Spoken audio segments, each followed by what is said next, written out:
Somebody asked me the other day if I have any tattoos, and I said no, I don't have a single tattoo, not anywhere on my body. And she asked me why, and I said, I don't think there's just anything I love enough that I want permanently inked on my body forever. And she looked at my two kids and was like, what about them? What about their names? What about Sandler's logo? His logo is a broken skateboard with his name on it. And I half jokingly said, they're still young. They could really screw things up and make me regret having their portrait or their names on my body. She gave me kind of a sideways glance, like, wow, it's rude. And then she said, okay, what about your mom? And I thought, my mom. Now, there's a loaded topic right there, my mom.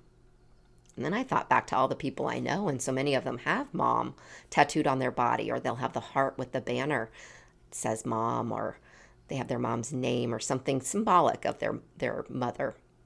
And I thought, yeah, thank God I never got that, because my mom, unlike most moms, she was a horrible person.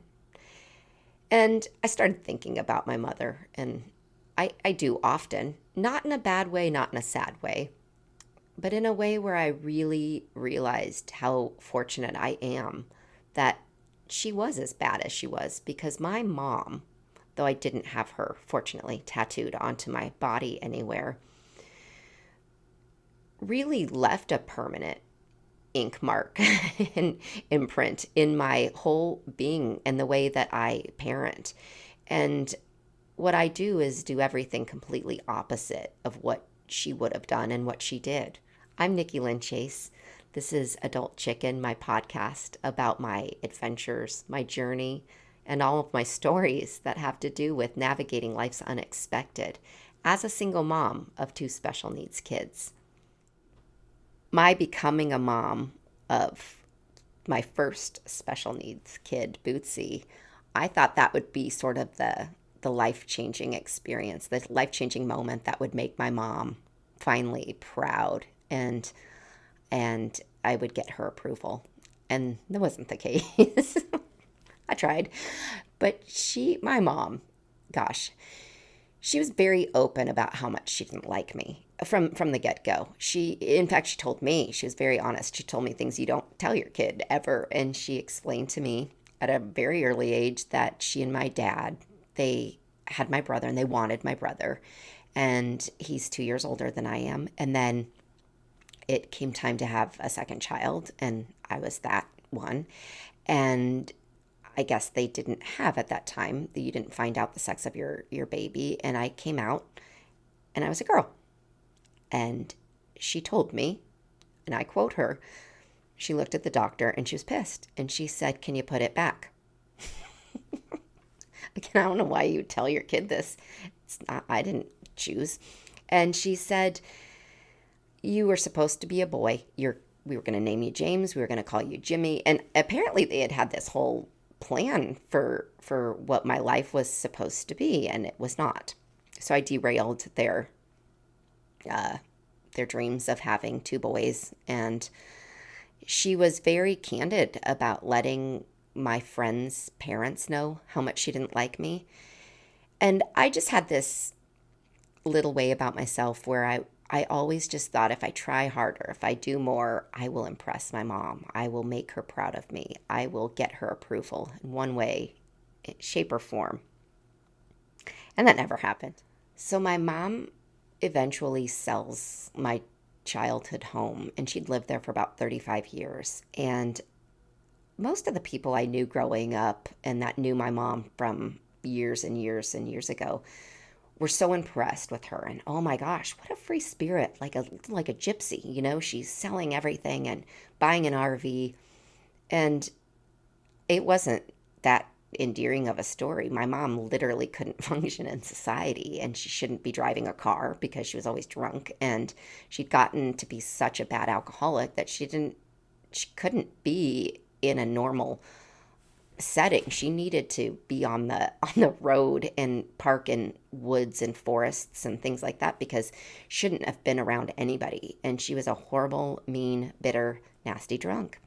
And so she would take her little RV and she would go to different places throughout the the country where it was warmer during the winter, and then she would gravitate towards back to Colorado in the summertime. And she would park at a campground and get herself a campground host job near where I was living outside of Vail, Colorado, and it was beautiful.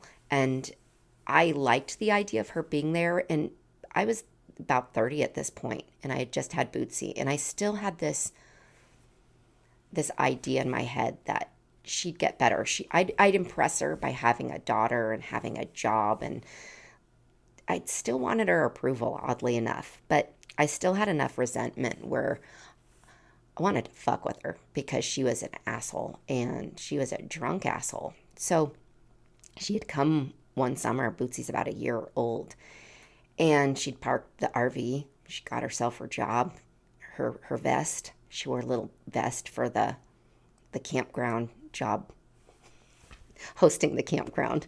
And so there she was. She felt very important, which is great. She found herself a very important position. And she bragged to everybody that she was my mom. It was a very small town, right? So anybody that would come that she knew was local, she'd make sure that she let them know she was a mom, which that was kind of mortifying to me. I didn't need anybody to know my mom was the drunk campground host, but whatever, paybacks. So one summer evening, I brought Bootsy to the campground, and I'm hanging out with my mom, and I knew she'd be lit up like a Christmas tree and have her drink gin. Just disgusting to me. So I knew she'd be about half a bottle into her gin, and we had a gorilla suit, and I thought it'd be really funny to kind of trick her and just tell her a story, just mess with her, you know?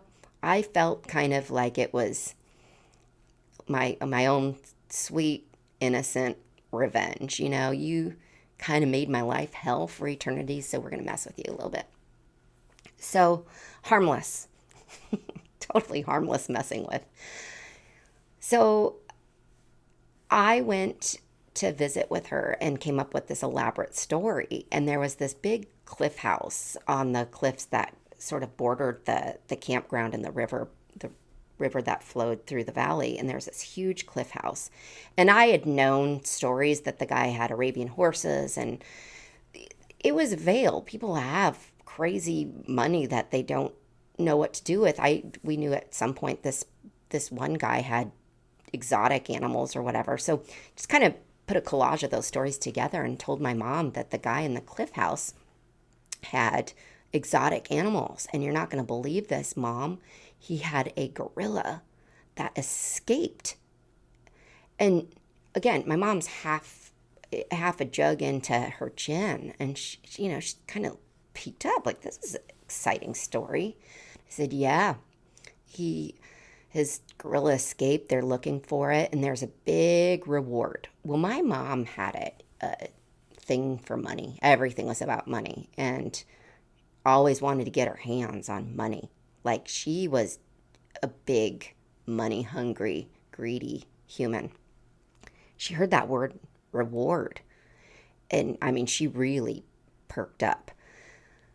So I know that my ex is putting a gorilla suit on, and we had this whole thing orchestrated that he'd go across the river and, sit there, and I'd point him out, and oh God, it was best, funniest prank in the world. So shortly after I tell my mom that story, several minutes go by, and I see him walking way across the river. And I say, Mom, look at there. It's a big bear or something. There's a big animal over there. And she stops in her tracks, and she's like, oh my God, Nikki, it's the gorilla. It's the gorilla. And inside, I'm just dying laughing, and I'm holding Bootsy, and I'm like, this is the best show I've ever put on. Like, what a great production. She grabs her cell phone and she calls freaking 911.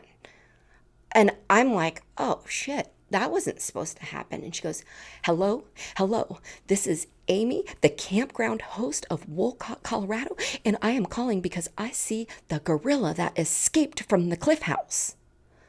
And I'm like, oh shit, oh my God, she sounds like a freaking batshit crazy lunatic. And she doesn't stop there. She says, and I know there's a reward. There is a reward. I see the gorilla that has escaped. Well, right after that, again, we're in Vail, Colorado. So it's not unheard of that people have exotic animals, and it's 911 and they have to respond. Again, we're in a valley. I hear police cars come from both west and east. So they're coming into the campground. And I'm thinking, oh shit. Oh shit. So the gorilla is waving across the river. And I try to signal, like, get going, gorilla. Like, you've got to get out. Like, go, run. We hear the cops, like they're coming from both directions. And they get to the campground, and they come directly to where her RV is parked and where we're sitting. And I'm thinking, oh God, I've got this baby. I'm going to jail. Oh my God. I go into the RV and just kind of hide out. And my mom, again, she's hammered, and she's telling the police as they are writing this down, telling them that she knows it's the gorilla that escaped, as if there are tons of gorillas running around the mountains of Colorado. So she's explaining that she knew it was that particular gorilla that escaped, that there's the big reward for, because it waved at her, and so it was a friendly gorilla. And I'm thinking, oh, fuck. Oh, boy. Meanwhile, all the newspapers, again, it's a very small town. So all the newspaper people have picked up on the police scanner this exciting report that my mom, the campground host of Wolcott, Colorado, has spotted the friendly gorilla that escaped from the cliff house. And I'm dying, going, oh my God, I don't know if there's a penalty for saying for this kind of production. Am I going to get in trouble? Is my kid's dad going to get shot in a gorilla suit? And I don't think they really believed my mom, but then there was another camper that I hadn't seen, and he'd been fishing in the river. And he came over and validated that it wasn't a bear, that he said he saw a gorilla too. So at this point, the police are trying to figure out, if they catch this gorilla, what they're going to do with it. And if do they have space? Can they put it in a jail cell? So finally, I'm like, oh God, this has gone way too far. And I went out, and they wanted to question me. And I said, look, she's got a terrible drinking problem, and I think it was probably a bear. I don't know what the other guy saw, but I think it was a bear. I got nervous, so I went into the RV. And they went, finally, along their merry way. I think that I at least convinced them that she was just a drunk, crazy lady. In her defense, she did see a gorilla. It was a friendly one, kind of. After the gorilla experience, I think I finally was really starting to realize that her wet brain was so beyond repair or coming back that I let it go that I'd ever have any sort of relationship with her. Not because she believed in gorillas in Colorado, but more so just because she wasn't going to change. And I didn't figure at that late stage in how she's now in a mobile RV home type scenario that she was just probably going downhill. So I end up getting a message from her, and I think she actually sent in the mail an article about it was a National Geographic actually, and it was all about the Salton Sea. And she had bought, I'm going to quote unquote her, property, which meant a trailer. And I read a little bit of the article, and I I did call my brother and I said, did you get the same National Geographic that mom sent me?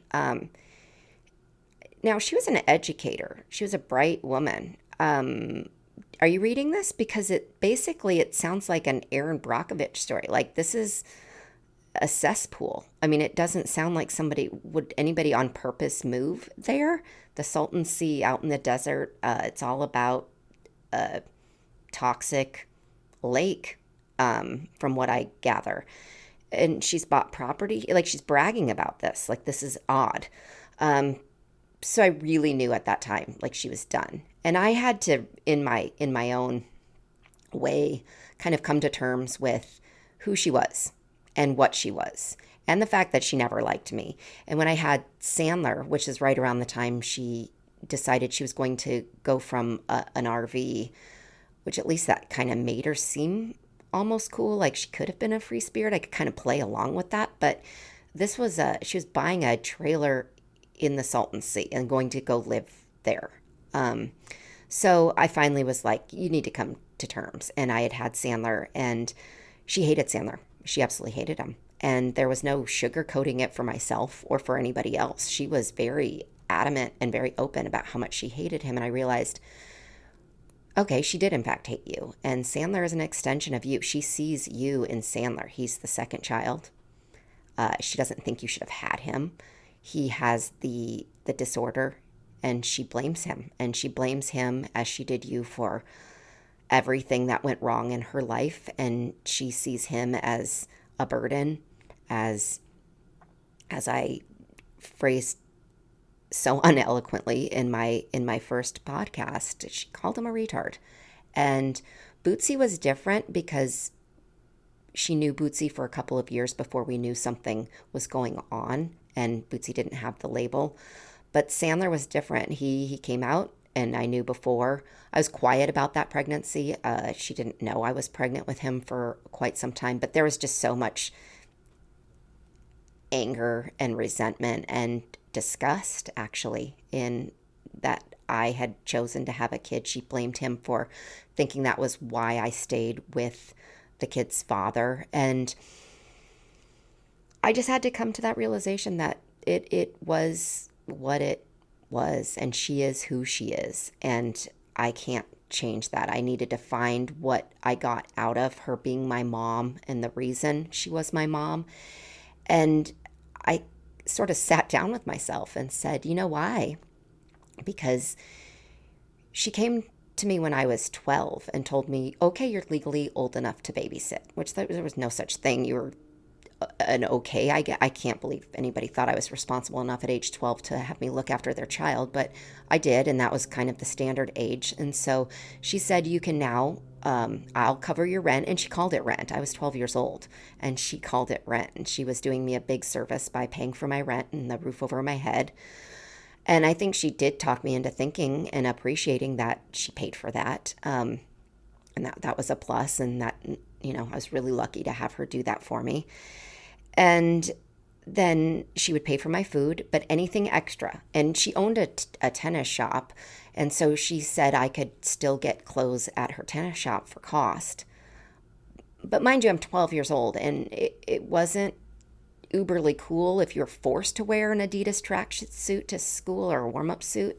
Like, it was cool if once I got into maybe the Beastie Boys a little bit, but it wasn't really. You didn't want to wear a warm-up suit or a sweatsuit every day to school. So I learned at an early age, at age 12 in particular, to bust my ass if I wanted anything aside from food and clothes. Well, then once I turned 17, or I went off to college, I was young for my age, or younger in my classroom.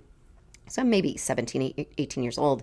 And I went to college, and college was the next thing where I learned I wasn't going to get the same help, or, they she didn't sound like she believed in me. It was, your brother's going to school, but he worked hard. He worked hard at tennis, and he did all these things, and he did things right, and you didn't do anything. So good luck. I think you're going to be better off getting a job. And I wanted to prove her wrong, and I busted my ass to get into school. I busted my ass to get through school, and I had to pay for school because I hadn't done things the way my brother had. And so I kind of dove in there and appreciated that too, because I thought, well, I was able to be resourceful. I had a great work ethic because of her. And I got myself through school and I did really well in school. But I'd come back the first summer when I'd gone off to school, and I'd come back and she said, and I thought she'd be happy I was home. Mom, all the other college kids, like they come home and their parents are elated and gosh, they've missed them so much. And my mom was like, you got to pay rent. But this is like the whole house. Anyway, she made me pay rent for a summer. I never went back. I never went back and stayed another minute in that house. I never went back to that house. But I was angry about that, but it was kind of the best thing that ever happened to me. And it made me very independent. And I was independent at a very young age. And I knew how to take care of myself at a very young age, 12, when I was legally old enough to babysit. So when I did leave Colorado, and there still was this tiny yucky longing that I wanted her to be proud of me, and she just wasn't, and she was never going to be, and she was never going to accept Sandler, never going to accept the three of us as doing something right and good and being part of something great, and that was okay. I mean, I didn't have any other choice but to be okay with it. And so she moves to this trailer, now a mobile home, but not one that she can actually drive around the country. And she moves there, and we stopped communicating. We stopped talking. She'd once in a while, I'd get messages from her, and they were always pretty nasty or the victim of the world. And, oh, you're going to be mad and sad one day when I die. And she'd create little things that were wrong with her. I'm going to have a heart attack. And I learned after the first couple to just not repeat what she said. I'm dying of this. And, at first it was alarming, and that little, I'm her daughter and this is my mom, would kick in. And, I'd maybe reach out to my brother or reach out to somebody, only to find that it was just her trying to get me to communicate with her. So my mom and I just stopped. The communication stopped. I stopped talking to her. I would know what was going on because my brother stayed in touch with her and communicated with her. But to be honest with you, I didn't want to know, and I didn't care. I'd gotten to the point where I had appreciated my life with her, I guess, and what she had taught me. I don't think I would have been as prepared for what my future held if she hadn't prepared me unintentionally the way she did. It was kind of like boot camp for my life, and I appreciated that. But that was all I could give that relationship, was just a sound appreciation and head forward and be nothing like her, be absolutely nothing like her as far as a mom to my own children.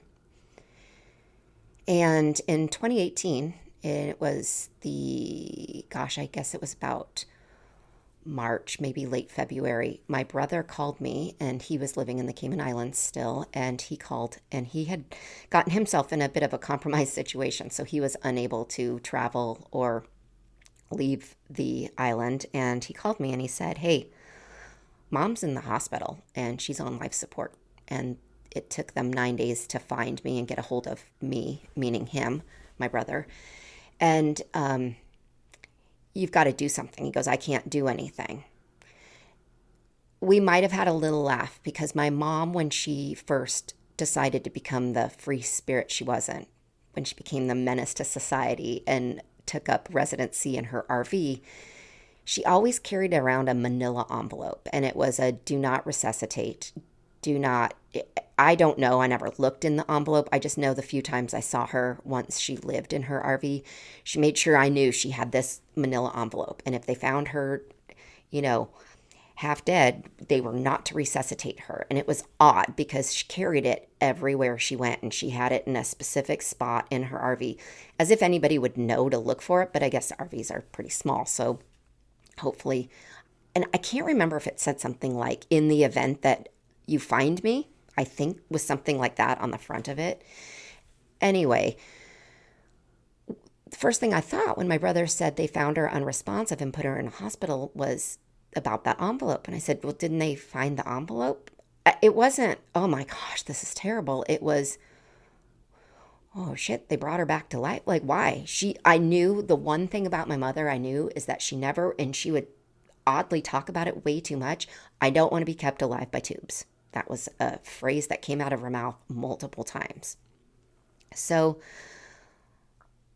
I got off the phone with them and I kind of sat with myself and thought, shit, I'm the obvious person here. Like I'm I'm west of the desert and she's only about an hour away.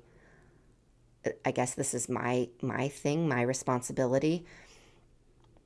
I can't remember if I called or how it went, but I had to identify. She hadn't put me down. Apparently, they didn't have any connection to me or my name and my being her daughter. So I called, I think, to give them permission to take her off of life support. And I struggled with it. I didn't have what I thought to be the right emotions. I started mourning the fact that I had never had a mom. I mourned the fact that I was missing. I didn't know how to feel, I guess. I didn't know what I was supposed to feel like. My mom was in a hospital. She'd been in intensive care for 9 days before they even found somebody to tell. And that was my brother who was living in another country. And now I was in the mix and it was up to me to do something.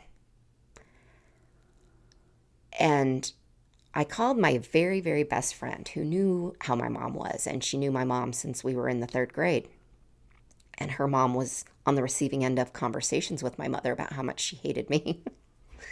And it's not funny, it's just true. I mean, it's a really weird reality when talking about myself that that was my mom. And I asked her, I said, what the hell do I do? Like, she's on life support. They found her. She was unresponsive. They brought her back. Now she's on 24 hour. They did say, and they had told my brother, and he and I had discussed it, that she was most likely just completely brain dead. She had been no oxygen to her brain for how long? I mean, it took them forever to find her. I don't honestly know how they found her in her trailer. So my friend said, if you'll always wonder how you'll feel, you should probably go there. Because I don't know if I'd had the discussion with the doctor of the UCI or the intensive care unit. If I'd had a conversation, and I think it was something I could do, was sign off on something from afar. But I thought, you're an hour away. You've got to go. Get her off of life support. That was the one thing your mother never wanted to be, was kept alive by tubes.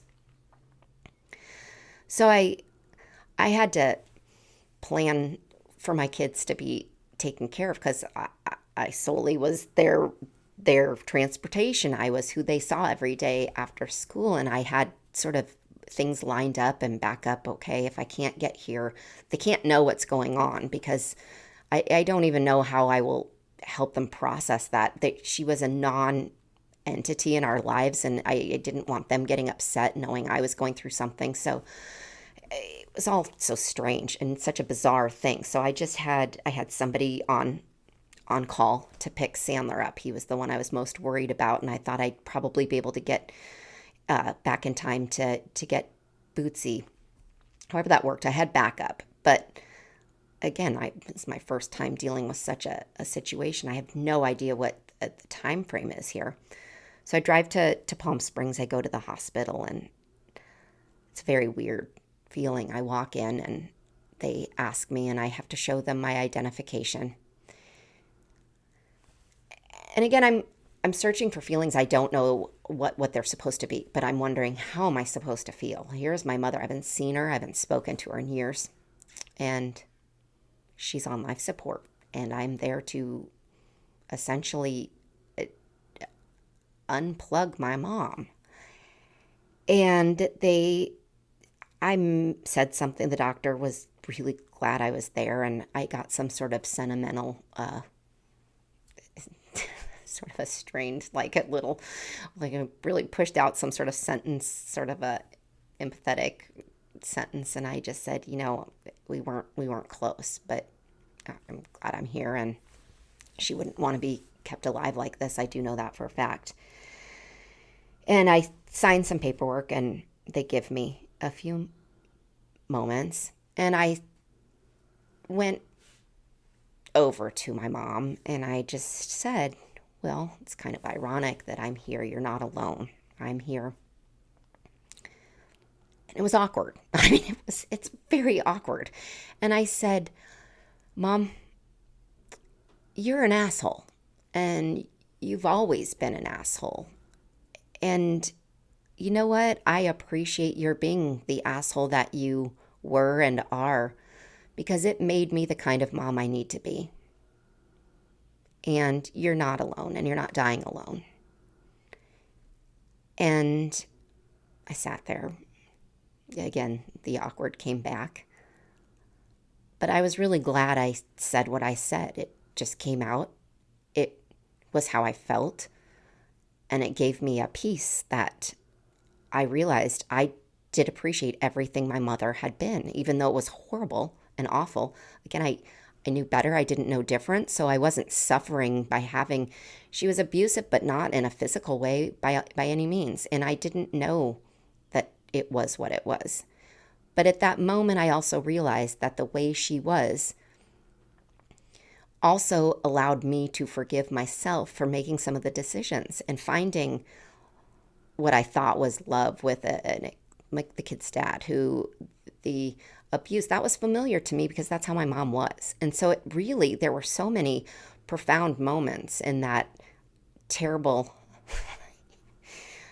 eulogy, I guess, if you will, or that goodbye, more so of a goodbye. When I said what I said to her, I realized there was such a peace and a forgiveness of, you know what, you were exactly designed the way you were as a mom to prepare me for this life and to sort of allow me to understand why I would choose what I've chosen and the decisions I have made. I understand why. And it's because what you represented as love was what I grew to know as, somebody being horrible and mean and hating me. That to me, I thought that was love. And so it made me really understand kind of some of the things and decisions I had made in my life. So I go to the front desk to the doctor, and I say, it's really quiet in there. It's a little awkward. And they tried so hard not to laugh. And they're like, well, she flatlined a couple minutes ago. And in my head, I'm thinking, you could have let me know. Like, I've got to get back. I've got to go pick my kids up. It wasn't to make it an insensitive event. It's just I literally needed to get back home and go pick up the kids. So I sign off again. I sign something, and I don't know what I'm signing. And before I get home, and I'm kind of cruising at a pretty high speed, I needed to get back to the kids, and I get a phone call from the coroner, the deputy at the coroner's office, and it was really quick that they called me back. And she said, hey, did your mom have a drug problem? And I said, nope, not that I know of. She used to drink a bucket of gin a day, but I don't know anything about drugs. I think she was even I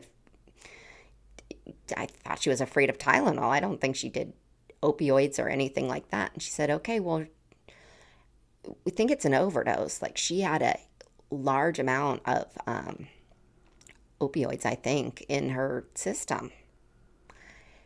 And I was shocked because it wasn't gin. Like, what? I don't think you've got the right mother. Like, that's shocking. And so they did end up saying it was a suicide. And I didn't know what I was doing. So I didn't know what I was signing off on. And I'm not really good at reading the fine print. And I certainly didn't when it came time to, say goodbye to my mom. And I became really good friends with the deputy that had called me about how she had passed away. And I didn't realize when that sort of thing happens, you inherit a body. And this sounds so terrible, but I was kind of shocked. I'm like, well, I didn't have a relationship with my mom. I don't have any money. Like, what am I supposed to do with her? There's no one, I can't throw a funeral. She doesn't have any friends. And I said, what do you do with people if they're not claimed? Certainly people go unclaimed. She said, Nikki, we, we would cremate them and they would have a mass, like a mass, they'd go into a mass grave. Okay, again, my sarcasm always gets me into trouble, but there was no other way. I'm finding out like I not only had to go and unplug my mom all by myself, my brother couldn't get back to the country. My dad wanted nothing to do with the whole scenario. They'd been divorced and he disliked her forever. And here I was thinking, I didn't even have a relationship with her. I wasn't even the kid she liked. And now had to end her life. Now I have to throw her a funeral? Like, come on, and inherit this body, and it's not cheap. Start calling around, and I said, do the mass grave thing. Like, she hasn't had friends for 30 years. Like, do that. She enjoy it. Like, come on. And so it's a time sensitive matter. So my mom is at the coroner's office. And again, I became very good friends with the deputy. And I just said, I'm going to need some time on this. And fortunately, the resourcefulness kicked in. Really brag about that, but it did. It kicked in. And I thought, who do I know in the business? I don't know anybody in the business. I've never had to do this sort of thing. And this is my mom. And I remembered we were in Special Olympics, and one of the coaches that taught track and field, or was a coach for Special Olympics track and field, he had a daughter who was in the embalming business. And I thought, well, Nikki, embalming has something to do with what they do with bodies. So I called him. I said, hey, Coach Joe, is there any chance? I'm getting all these. I'm flooded with calls. And I realized gosh, people are vultures when it comes to death because it is time sensitive and they're needing you to hurry up and they know you need to make those decisions. And it's a tumultuous, crazy time and you're lost and you have to do something about it. And so it was scary. I'm like, do you know anybody who will at least give me a fair price on, the process, a cremation? And just a fair price, not something that's thousands of dollars. And he said, actually, my daughter, the embalmer, her fiance works at a crematory.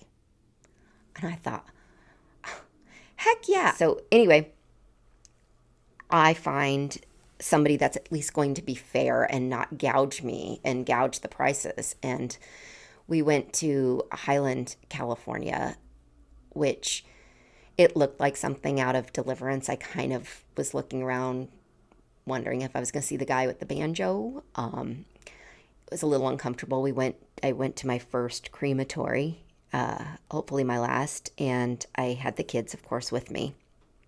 And we looked around, and Bootsy was just in awe. She didn't quite know what we were there for. She knew it had something to do with Grandma Amy, but we were looking at the urns, and she saw this really pretty marble pink one, and she's like, I think we should get that one. And I knew we were getting the package deal and the cheapest package deal we could get. And I kind of look at the urns on the floor that were brown and plastic. And I thought, pretty certain that's what comes with our package deal. So this sweet guy takes care of it. It's a very uncomfortable process. And he takes care of it. And we end up going back to get Grandma Amy in the plastic brown box. And we took her up to the mountains. I learned a lot. I learned that there's an identifying coin in the box, and you need to be real careful to make sure, things are not present. If you're not actually doing an official service, if you will, those kind of things aren't allowed to just poof into the air. You need to sort of, there are restrictions and rules and regulations. So we weren't going to quite go through with following all the rules and regulations. So we were taking her on, it was spring break. So we took her in the car. We might have let her sit in the front seat with a seat belt. She was in a recycled bag in the box. And we took her to the mountains, and it took me a minute to be able to do it. I was a little afraid of the ashes, I guess, and I couldn't do it. And so Sandler, no fear, never has any fear with anything. And again, the irony continued because he was the one she couldn't stand, and he gave her the most beautiful eulogy, and he was able to open the bag of ashes, and he poured them out, and he said, Grandma Amy, you didn't smell very good, but I hope you enjoy being with the tigers and the gorillas. And he didn't even know that story, and I thought, oh my God, this is really one of those profound services. And enjoy the bears and the squirrels. And then he looked at me and he dumped everything out. And Bootsy and I were standing a little ways away, just not to get any backwind or anything. And he said, okay, let's go get some ice cream. And we did just that. And we drove to the ice cream store, and we ended up having just a nice little mountain town visit. And to this day, if and when we see a squirrel, the kids are certain that in particular, there's a fat rabid squirrel at the skate park we go to, and the kids are certain it's Grandma Amy. And as crazy as it sounds, I am eternally grateful that she was as awful and horrible and mean as she was, because she did, and she was an asshole. And I am grateful she was the asshole she was, so I can be the mom that I am to my 2 kids. Today's special edition is extra special, as I have 2 of my most favorite people in the entire world on the podcast today. I've got Sandler and Bootsy Chase. First up is Sandler, who is going to tell you all about his mom in lieu of Mother's Day. Sandler, take it away. Hello, people out there. My name is Sandler Chase. And this is my mom, Nicole, and Mom Apple. Say hi. Hi. I like that introduction. She always vibe with me. I vibe with you. And then we always skate. We always skate together. Do you think I'm a good skater? Yeah, you're an excellent skater out there. None of this is scripted. I did not tell him to say that. Yeah. So, welcome to Adult Chicken Day. Adult Chicken Day. What do you think makes a good mom? Well, now you're the kind of tough question, but carry on. Well, no. The question would be for you to answer. Oh, okay. So you carry on. I know it's a tough question, but what makes a good mom?